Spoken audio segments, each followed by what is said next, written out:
یہ ایک ایسی فلم ہے جسے دیکھ کر بھوت بھی ڈر جائیں۔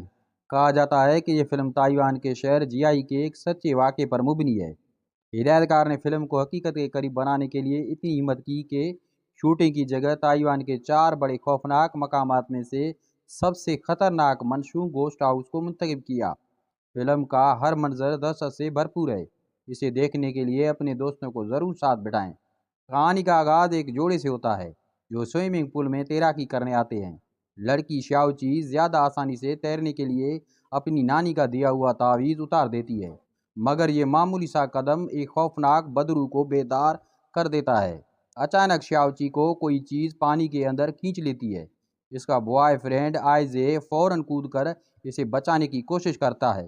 وہ صاف دیکھ لیتا ہے کہ ایک بے سر عورت کا بھوت شاؤچی کو پکڑی ہوئی ہے۔ اصل میں آئزے کے پاس ین یانگ آنکھیں ہیں جن سے وہ روحوں کو دیکھ سکتا ہے۔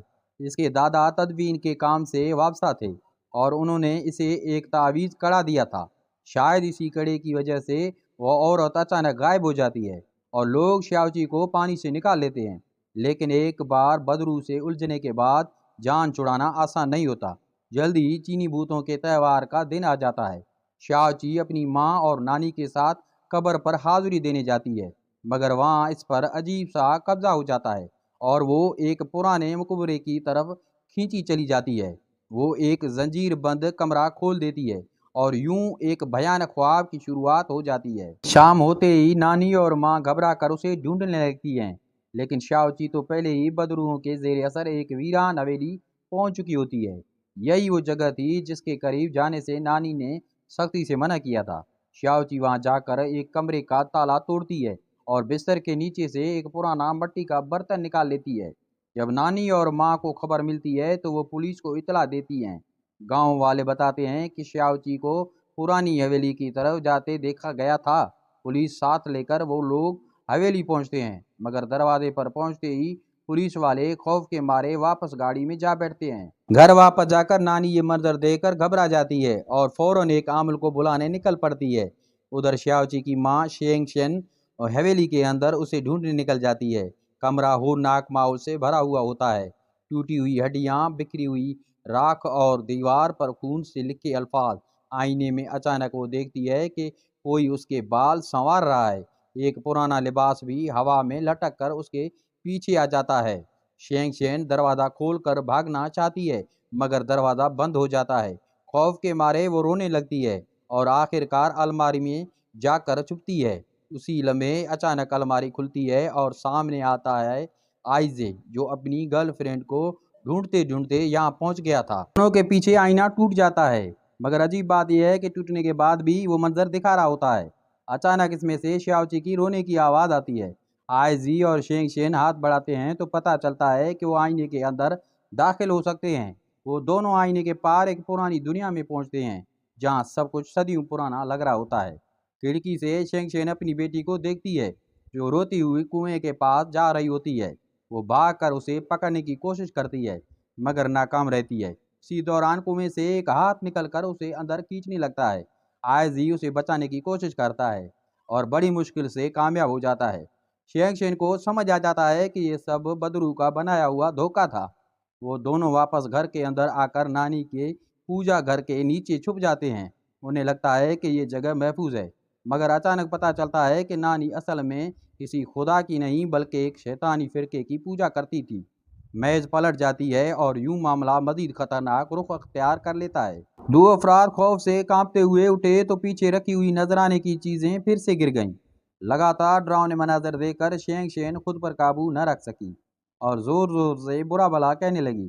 اسی دوران اسے یوں محسوس ہوا جیسے کوئی اس کا نام لے کر پکار رہا ہو۔ آواز کے پیچھے چلتے ہوئے وہ آہستہ آہستہ اوپر کی منزل پر چلی گئی۔ اس کے پیچھے چلنے والے آئزے نے فوراً نوٹ کیا کہ اوپر پہنچ کر شینگ شین نے اپنی بیٹی شاؤچی کو پیانو بجاتے دیکھا۔ ماں کو دیکھ کر وہ مر چکی بچی ایک پراسرار مسکرائی اور فوراً کینچی اٹھا کر خودکشی کرنے کی کوشش کی۔ شینگ شین نے تیزی سے بڑھ کر اسے روک لیا۔ جب وہ دونوں واپسی کا راستہ اختیار کرنے لگے تو آئزے نے دیکھا کہ آئینہ حقیقت میں بدل گیا ہے اور اب واپسی کی روایت راہ بھی بند ہو چکی ہے۔ عین اسی وقت نیچے سے نانی کی آواز آئی، اصل میں اس نے آقائے نامی ایک عامل کو بلا کر پرانے کنویں کو بند کروایا تھا، لیکن دونوں مختلف جہانوں میں پھنسے ہوئے تھے۔ چاہے جتنا بھی چلائیں، ان کی آواز باہر تک نہیں پہنچ رہی تھی۔ اس دوران نانی اور آقائے تیسری منزل پر پہنچے۔ آقائے نے فوراً پہچان لیا کہ جس روح کو وہ پہلے بستر کے نیچے قابو کرنے کی کوشش کر چکا تھا وہ واپس آ گئی ہے اور شیاؤ جی کے جسم پر قابض ہو چکی ہے۔ اس نے نانی کو کہا کہ بستر کے نیچے سے وہ تصویر نکالو۔ تصویر میں موجود لڑکی بالکل شینگ شین جیسی تھی۔ پتہ چلا کہ تصویر والی لڑکی کا نام درشن ہے، جو شینگ شین کی جڑواں بہن تھی، لیکن اسے زندگی میں ماں کی محبت نہ ملی اور مرنے کے بعد بھی ماں نے اس کے ساتھ انتہائی ظلم کیا۔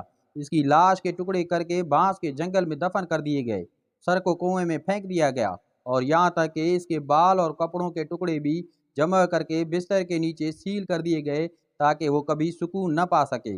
نانی نے اپنی بیٹی کے ساتھ ایسا سلوک اس لیے کیا کیونکہ وہ سمجھتی تھی کہ درشن منحوس ہے اور وہی پورے ہو خاندان کے زوال کی وجہ بنے گی۔ اصل میں ہو خاندان ایک بڑا اور خوشحال گھرانہ تھا۔ نانی کی جوانی میں اس کا شوہر ہو صاحب کے ساتھ 3 بچے تھے، ایک بیٹا اور 2 بیٹیاں، لیکن جب بچے ابھی چھوٹے ہی تھے تو ایک رات اس کا شوہر اچانک خودکشی کر بیٹھا۔ شوہر کے اس پراسرار انجام کے بعد نانی نے بڑی مشقت کے ساتھ تینوں بچوں کو پالا، مگر مصیبتیں یہی ختم نہ ہوئی۔ جلد ہی بڑا بیٹا یہی منگوی دریا میں ڈوب کر مر گیا۔ اس کی موت کی وجہ یہ تھی کہ وہ چھوٹی بہن درشن کی جوتا اٹھانے کے لیے پانی میں گیا تھا۔ اس حادثے کے بعد نانی نے درشن کو منحوس قرار دے دیا اور مرنے کے بعد بھی اس کی لاش کا حشر بگاڑ ڈالا۔ لیکن اگر درشن کی نظر سے دیکھا جائے تو کہانی بالکل مختلف ہے۔ نانی چونکہ بیٹے کو زیادہ چاہتی تھی، اس لیے ہمیشہ بیٹے کی پرواہ کرتی اور دونوں بیٹیوں کو نظر انداز کر دیتی۔ درشن اپنی بڑی بہن شینگ شین کے ساتھ زیادہ قریب تھی اور دونوں ایک دوسرے کا سہارا بنی رہتی۔ ایک دن شینگ شین کا جوتا دریا میں گر گیا۔ بھائی نے جوتا لانے کے لیے چھلانگ لگائی مگر ڈوب کر مر گیا۔ شینگ شین کو ڈر تھا کہ ماں ڈانٹے گی، اس لیے اس نے درشن کا جوتا اٹھا کر واقعے کا الزام اسی پر ڈال دیا۔